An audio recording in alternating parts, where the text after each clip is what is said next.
40 hari ke depan dari penyidik sudah memperpanjang. Bagaimana dengan perkembangan Fadel sampai saat ini? Kabarnya akan ada penambahan. Ya betul, jadi untuk kasus yang dilaporkan oleh NM dan kemudian setelah VA sudah menjadi tersangka kemudian ditahan selama 20 hari ke depan.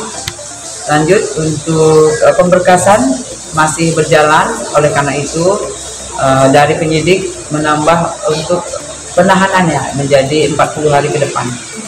Itu alasannya selain itu apa?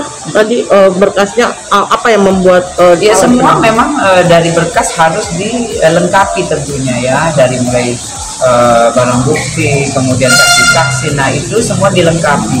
Oleh karena itu dari penyidik melengkapi itu butuh waktu, tidak sebentar tentunya, dan semuanya pasti sudah diperkirakan. Oleh karena itu dari waktu 20 hari ke depan itu tidak memungkinkan untuk melengkapi berkas. Oleh karena itu 40 hari ke depan dari penyidik sudah memperpanjang masa penahanan dari VA. Untuk masa penahanannya sendiri ini akan nanti hanya dipindahkan ke Kejari juga atau seperti apa, Bu? Jadi setelah kita mendapatkan P21 dari Kejaksaan, baru kita bisa memindahkan VA ke Kejaksaan, gitu, nanti di tahap 2. Untuk saat ini mungkin tahapnya seperti apa, Bu? Ya kalau sekarang yang jelas penyidik melengkapi berkas yang ada tentunya ya. Berkas-berkas itu perlu waktu, itu yang menjadi alasan dari penyidik memperpanjang waktu penahanan. Kondisi Fadel sendiri seperti apa, Bu? Ya sehat ya, yang namanya tahan, yang sudah ditahan pasti semua lingkup dibatasi ya, itu yang pasti. Keluarganya dari Fadel sendiri sempat beberapa hari lalu mengajukan surat penangguhan. Apakah sudah dalam proses atau seperti apa? Ya proses ya, jadi masih dalam proses, semua masih dalam proses. Penangguhan penahanan sudah diterima, namun untuk dikabulkan atau tidaknya pasti ada pertimbangan tentunya ya. Bu, syarat untuk penangguhan penahanan sendiri seperti apa sih? Sebenarnya syarat untuk penangguhan penahanan itu apa?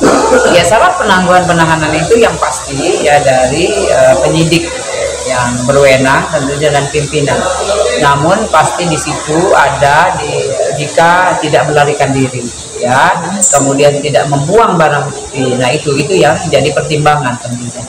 Dan selama ini Fadel memenuhi syarat itu nggak sih? Ya itu yang pasti pertimbangan. Semua dipertimbangkan oleh penyidik tentunya. Apalagi Bu, biasanya proses permintaan penangguhan itu berapa lama sih, paling lama biasanya sampai akhirnya polisi memutuskan untuk iya atau tidak? Ya sebetulnya dari penangguhan penahanan itu setelah diterima kemudian ditelaah dan dipelajari tentunya tidak lama ya, tidak lama. Yang jelas sekarang ada di meja penyidik ya, jadi penentu sekarang adalah dan penyidik dan pimpinan ya. Oke.